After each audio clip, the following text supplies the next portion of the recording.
हाय देखो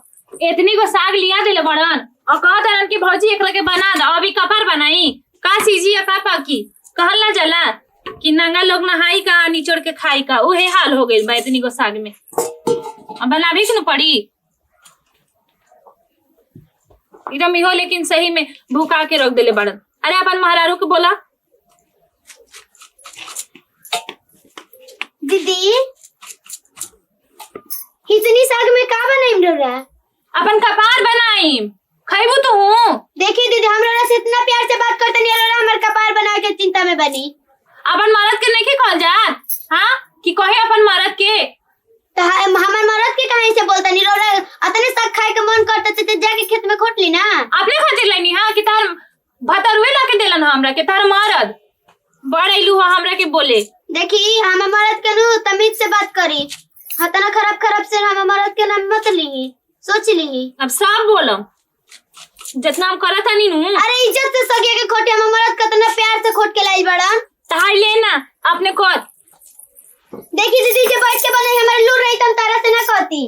लूर रहे चाहे कुछ रहे हमार दिमाग कम खराब कर समझ गेली ना एक तो कला था नहीं तारे मरद के खातिर बनावत नहीं हां आके हमरा के सिखावे हमें मत चढ़ी तो का तू हमरे के कालू है कि बनावत नहीं अपना खातिर रहती नहीं अपने मन रहला खाए के अपने खाए हम बना दे खातिर हम लेके अगर हम बना दे ना तो छुए ना दे हम साग के सोच ले अरे जोर है मत दी है तू कहते रे मैसन साग पे जिसे हम खाबे ना के नहीं देखी दीदी इतना गुमान से कोई नहीं ना हमार साग कितना मरद हमर बढ़िया से साग खोट के लाई बने हतना छीट देनी हतना में कितना होखी छीट छाट के मैं खत्म कर देनी और एक बात सुन ली छोटकी हमरा पे मलकानगिरी कम दिखाओ तू समझ संभाल के रखी दीदी हम कौन छोट बनी ना तो कमजोर नहीं की तो हम बड़वानी तो का तू हमरा भी छोट है हमरा पे मलकिनीगिरी दिखेबू देखी दीदी हम हाथ में चूड़ी पहन ले बनी तक लेकिन कमजोर नहीं की हम अरोरा के बोल सकी ना हम बड़ बनी ऐसे लिहाज करते नहीं की बोलत तो चूड़ी और ते के सब ना कभी लोकी ना कितना प्यार से रोने साग खोट के लाई रनी आ देखी आई भौजाई तार और का कर देले बनी का करू का कहनी हां हम चीरत रहनी साग आगे हमरा के सिखावे लगली ह हम ही खाए खातिर मांगले रहनी तेरा क्या बोलता बताओ तरी हम का कहनी है ढेर तुम मेहरबान मत बना समझ गेला ना मैं तू ढेर मत बोला मरद के तू ढेर मत बोला तो तू बोल हमरा से हां बोला बोल हमरा से हां बोला अब ये जैसे फोन करके भी क्लास लगवा दे समझ गेला ना इंग्लिश क्लास लगवा लो ना रुकी ना लगवा लो यहां के तो फोन है पर गुमान रहेला और तो ना तहर मम्मा पे लोलवा पे रही ढेर इलूहा देखा तनी नु कतना छीट के साग रख देले बनी हुआ के ओकरा बीच में ना पड़े के हतना प्यार से लाई बन तो एकरा के तब बनाही के नु पड़ी कैसे बनावा है कितना बड़े बड़े कई बड़ी जाई औरी तनी से खोट के लाई न तब बनी इतनी में के खाई हमारा साग खोटे आवेला हम 10 दिन रहा तो ले डरी जाई तब हम तनी बना लेते हैं जाई रे अभी जगह खड़ा कर दिमाग खराब जाई बेनु करो इतना तो बोले तानी कि छोट ही है से कि कल आज जीवान चला था कल हाथ ना चली ओकर यही खातिर हमें तो बोला तानी तो हमरा खुद अच्छा ना लगी लेकिन तो बोली हम लड़ाई झगड़ा हम कितना अच्छे से रहत रहनी है कितना अच्छा सपना सजा के रखनी कि रे देवरानी है तो बड़ बहिन जैसा नाम ओकरे के छोट बहिन जैसा रखब लेकिन ना आवते हमरा की एकदम आवते फोरन लेके आईली अच्छा ओका लगा देली कढ़ाई में का होइल हो की तो छोटकी दोसर घर के हई लेकिन आपन जे हवलु देवर वो हमरा की कैसे कहला बाप रे इतना चढ़ के हमरे से बोलेला दादा रे दादा आज तक हम सपनों में ना सपने ले रही कि वो हमरा से ऐसे कोई और केहू के ना लाज वाला डर बाउल करा के वो हमरा कैसे बोलेला कि जैसे हम नौकरानी होई घर के बोली हम ये दुनु बा आ सबसे समेट पोट के रखत रहनी आज ऐसे हो गइल बियाह हो गइल तो देवरानी चढ़ली दुआरे तो हमारी दिन देखे के पड़ता आ ऐसे ना चले कि वो अपन नैहर चल जाए तू चुप रहा अब का चुप करी तू चुप रहा ऐसा दिन आ गइल बा हमर 2 दिन आई थी हाँ अपन मलिकान के खवली तुरंत रवि कृष्णा के अगर तुरंत बुलाओ तनी बात ना मने सन तार बात ना मने सन तो तुरंत उनके हड़े धड़ी हमला कर दे तुरंत और जगह घमंड में भी नु है कहत रहे लाखना हमारे से कहत रहे तू अगर माई एकदम वो झगड़ा नहीं है वो झगड़ा नहीं है वो झगड़ा नहीं है लेकिन एक बात नाम सुननी होकर बियाह तन देखो नहीं आशा में लड़का हमारे घटना बनल बा हाँ वो पूरा समाज जानता काम करे ससुर काज हो नहीं के हाँ अब भर पेटा ना चाहिए उनका के हाँ मेहरानू को बैठल बोली गई बा झाड़ा का तो भिला सा खाती ओए ना हमरा के साग लाके देले रहलन उन खरे खातिर हम बनावत रहनी तो ऊ कहली कि रवा के खाए के मन करे ते इतनी अपने खातिर मंगावत नहीं रवा और घर में केहू ना बा तो चुपचाप घर चला और कहली कि चलो, हम चलो। तो छुओ ना दे चलो चलो चलो बबुआ स्कूल मत बताइए चलो हम खाए खातिर बात आओ आओ आओ आओ ओहे काम बा का हमारो के दिन हो बैठे के अकेले अकेले बैठल बनी ना बैठो हां दी बैठे के और तू एकदम भौजी ले झगड़ा करके एकदम 100% ठीक कइलू है। तो पहले नंबर सुन ली का हमार सुन जौन ली? माई रहे नु हाँ। चाची से आ बड़की माई से आ अपन हमर मोइया से एकरा मतलब हमर माई अपना सास से हाँ। अतना झगड़ा करत रहली नु उहे तो सीख के आइल बनी आ माई वो हमर सिखा के भेजले रहे का? कि तो अपन ससुरा में जिए ना आ तोरा तोनो केहू कुछ बोल दी ना तो एकदम ओकरा के खाड़ कर दिए अगर हम ऐसा ना रहती तब से नु हई जन बड़की दीदी बड़ी ना हैं उनकर इन घर में बैठ के सुसुक के रोती अरे हमनी को ऐसा आदमी नहीं है हाँ आधा हिस्सा के मालिकार हनी आधा हिस्सा के हम तो इहे चाहत रहनी हनी कि आधा हिस्सा के मलिकार बानी नु तब हमनी के कुछ कहबो करम जा तो केहू के कोनो जुगाड़ नहीं के घर से बाहर निकाल दी जा हाँ हां नहीं तो ले अरे आओ जाओ बाबूजी को बुला के लइयन बाबूजी का कहियन न मतलब के उनकरा हाँ। बाबूजी से ना हाँ। कह पले हाय देखा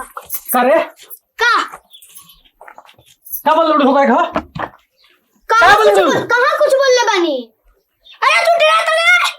हां बोलले बानी का काले में बोलले बानी कहां कुछ बोलले बानी ना खड़ा कर तड़ी तो ऐसे ही चाहे कि हम घर से बाहर बिगा जी ऐसे ही झूठ सच रोड़ा से लगा देते हो यान हाय कहते कि देखी इना खड़ा करेली बाबूजी हम नखरा करे तनी हम नखरा करतिया जब हमरा से बियाह करे खातिर इनका रिश्ता लेके आईनी आए तो हमरा के पूरा जांच कइनी ना कि हम कोनो झगड़ा है लेकिन ना हानि तब रोरा कैसे कह सकी ना बाबूजी रोरा बताई तो तहार तो जा से उहे बतौले रहे कि दादा रे दादा ओकर महतारी कितना झगड़ारू नहीं है आय आ तू ससुर कहत रह कि का कर लेबो हैं हड़िया डरिया अलग कर अपन हड़िया अलग कर होय अलग होय ना हो जी अभी अलग होय हरिया डरिया अलग मत करी बाबूजी हम दीदी से पूछी तब का बोल ले बनी ही अब तनी चुप कर। फोन बा यहाँ के ही ना, तनी फोन- साग फोन लाई लेके नहीं लेके हनी आई ना तू फोन लगाओ ना तू फोन लगाओ जा अब उन खरे के का बताई जा बताई ना जादी घर बताई के बात बा बताई बाहर आएला। दोनों जाना के अंग्रेजी बोलो हम समझाओ तनी जाय दी ना, ना बताई- बताई बाबूजी दू। बाहर आएलन काम करेलन उन खरे के हम ना कपारे में इतना टेंशन दे तू तार कहत रह होई बाबा कहत रह तू बाबूजी बाबूजी हो जा तू होई बात कहत हम मार के मत मारी हम मार के मत मारी हैं? बाबूजी पहले सुन ली के छोड़ दी उंगली उठ गइल अब तो का होई उंगली के पता मत देखी दीदी अगर हई जब साड़ी के पल्ला उतर दिलू कपार पर से तब रोला देखम जब का अरे वाह हाय ये देखी बाबूजी तो कमर कसले बिया हम जे रहतनी बाप रे कमर कसले बनी नु हाय अगर हम दादा, बरत के दादा। छू दिनु तो मुक्का उठा दे हम हे भगवान हे भगवान मत धर रावण के खानदान से बियाह हुए का बहू रावण ना हाँ। रावण के पूरा जितना मोय सेवक होकर रहलो सन ना हाँ। ऊ हमर खानदान हटे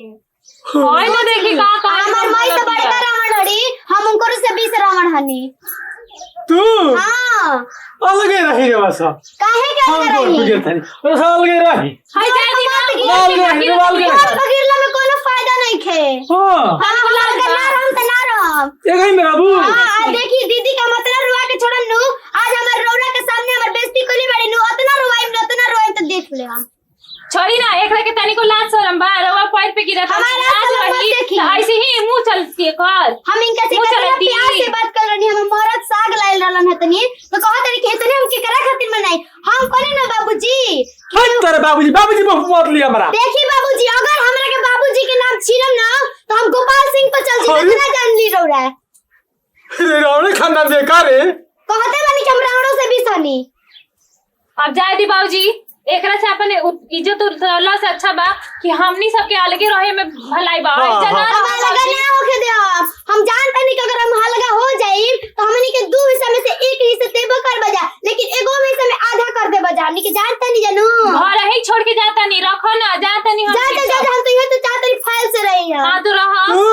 हां ना तो ई बनई है ना तू चाभाबू। हां हम तो ये चाहते रही, ओकर सगिया के मेरी बोल देनी ना तो ना चाहते नहीं तारा के बोलत, तो हम बोल देनी है। बहुत पछतात रहनी कि छोड़ जाएगी बाबूजी, जब परिवार ना नु रही साथे तब एकरा के एहसास होई लड़की के। हमनी के ना ना हमनी के बेस चलनी जा हाँ। आ तू मैं धन दौलत मैं ले रहा अरे बहू हम होई बाबा से के फोन कर तुरंत बाबा के पहुंच जा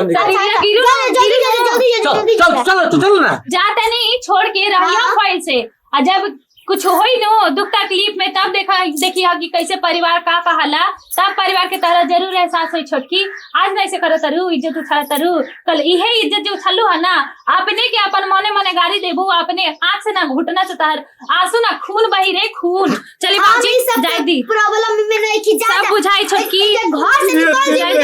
खुशी खुशी जी। ये दिन ठीक था। देख ल बहू, ये दिन देख कर ला देख लेनी ना, चली जाय दी। एक दिन के लोग समझ में जा हम जल्दी ना तारे के सौरिये में काट देले रहती हो। छोड़ी जाय दी। बाप रे बाप। काम करवा कर करता जा। ओ बेजा राज से जिए के आ रोज पार्टी करके ठीक न, तब चली चलो अब हम का करी। अभी तो 10 दिन भइल बाटे बाबूजी के और दीदी के गोइला, आई मरद हमरा के 10 दिन में 10 गो गति करके छोड़ देले बा। हे घर में हम माटी कोड़ के खाई और माई हमार जैसे सिखैले गोइल। अब पहले शादी ना भइल रहे तबो सिखावत रहे कि ससुरा में जाके बहुते लड़ी है, अब कोनो को के सिखावत रहे कि ससुर के दीदिया के अपन अतना झगड़ा करिए के हो जाना के मजबूर हो जाए घर से भागे खातिर। और जब घर से भाग गुलन जा तब हमरा बुझाते थे कि अब हम का खाई का पी बुझाते नहीं के हमरा।